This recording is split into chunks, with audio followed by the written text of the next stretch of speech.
Hello everyone, welcome to Upwell Onwards. And yes, I'm back and finally out of that burnout phase. And I gotta tell you, I feel great. I honestly do.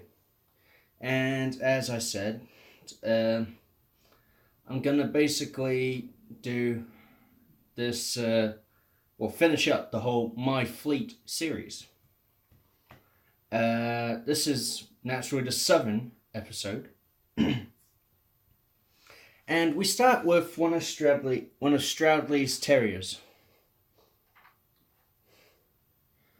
This is a Hornby one. Now, if I can remember which track powers, which line would help as well. Because for some reason, I'm not getting power from anything. What the devil's going on?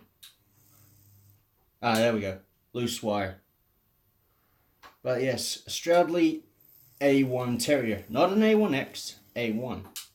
Before they were reboilered and that. And I just love these things.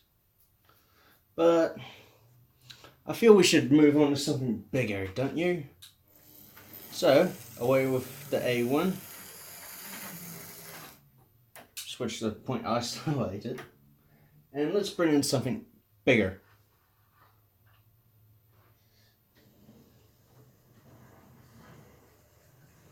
Which are annoyingly slow.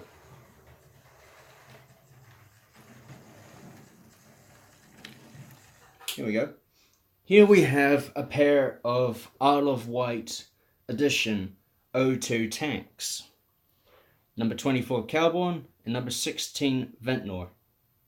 Now Calborn is actually a living example of what the O2s are and is still on the Isle of Wight today. Great locomotives. Now, admittedly, my models here do need some maintenance, so I'm actually wondering to myself why I'm running them at the moment. But these locomotives, they're just beautiful.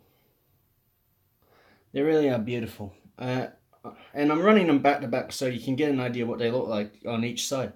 This side you have the brake tank reservoir, I think it is, as well as the Westinghouse pump. While on this side, it just looks clean and crisp. I like that. Alright, boys, chuff off. And, oh boy, I really need to give them maintenance, because just a push from my finger and nothing. What the devil's going on? Oh, my bad, wrong control. I was wondering what was wrong. I got the wrong control. How silly of me. Okay, let's move on to something bigger. So, here in this neat little Pico Loco lift, I believe that's what these are called. What you have in here, a beautiful West Country Bullard Pacific. Now, one thing I love is that these locomotives, as interesting as they look, are designed by a man who is from my hometown, Oliver Bullard. A great man with a great mind. And he actually worked under Sir Nigel Gresley of the LNER and was offered the chief mechanical engineer position of the LNER before Thompson stuck his nose in, which kind of shows how much I like Thompson's work. Yikes. Okay. Oh, and this is actually a model of Wadebridge, which I think is the oldest surviving example of the light Pacifics. And I'll leave my hand out of shot.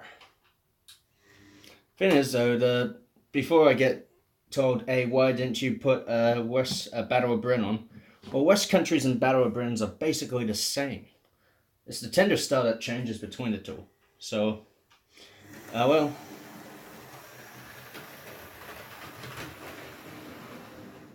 But it is one of my most powerful and smoothest running locos. That's one thing I really love about it. Now, sticking with the bullet principle, and yeah, I'm actually literally taking them out of the pack as we go. Keep out of camera shot, because I don't want it to see what the next one is. Pretty much one of the most underrated bullets of them all, but still very unique, is this.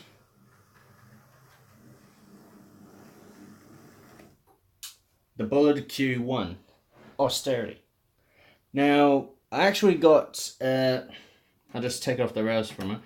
I actually got caught on this, on the video I did, in saying that that is the valve gear lever. I'm wrong. I was corrected. It's actually for the lubricator. Apologies on my part for that mess up. Sorry.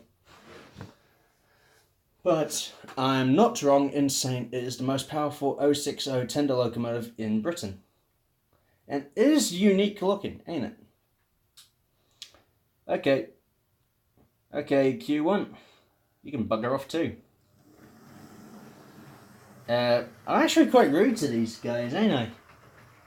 I'm quite rude to my own locos. How annoying is that? What kind of fella is rude to his own rolling stock? I mean, that's just nuts. It's even crazier that I talk to them. What the heck? Okay, I guess I'm not entirely out of the burnt out phase yet. But I must be getting close to being back to normal. Otherwise, I would not be making a video. So, yeah. If that makes any sense at all. If it does, let me know, because I would be surprised. Okay, now, one of my favourite bullet designs. Now,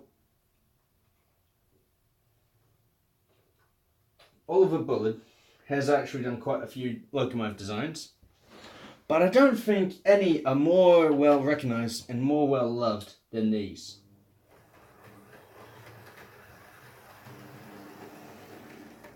The Merchant Navy Pacific.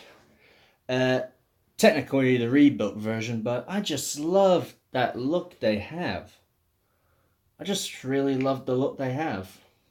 Streamlined, I mean, with the air smooth casing and that, they just look like a bigger version of the unrebuilt Light Pacifics, but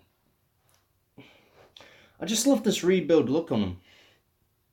It just oozes out power, distinction, and I'm rambling and I'm yammering on again.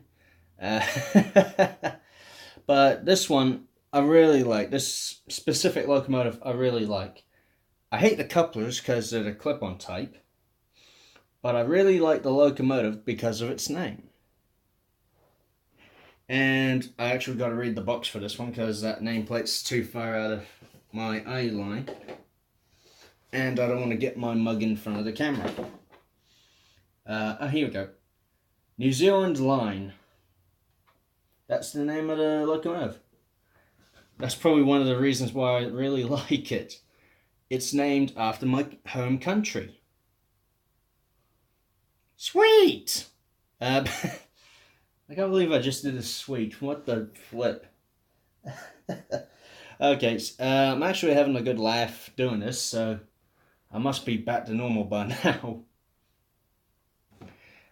Actually, I'm thinking of doing a video, a running session video, of some of my Southern stock running. The Q1 doing a freight haul or light passenger work, while I put the two Bullard Pacifics on a Pullman double header. If that sounds good, say do it in the comments below. If not, just say nah, don't. I'll leave it up to you. Now, thank you all very much for watching, and stay tuned for the next episode, which will be LMS. Be more specific, I should say. My Fleet LMS. Thank you for watching. See ya.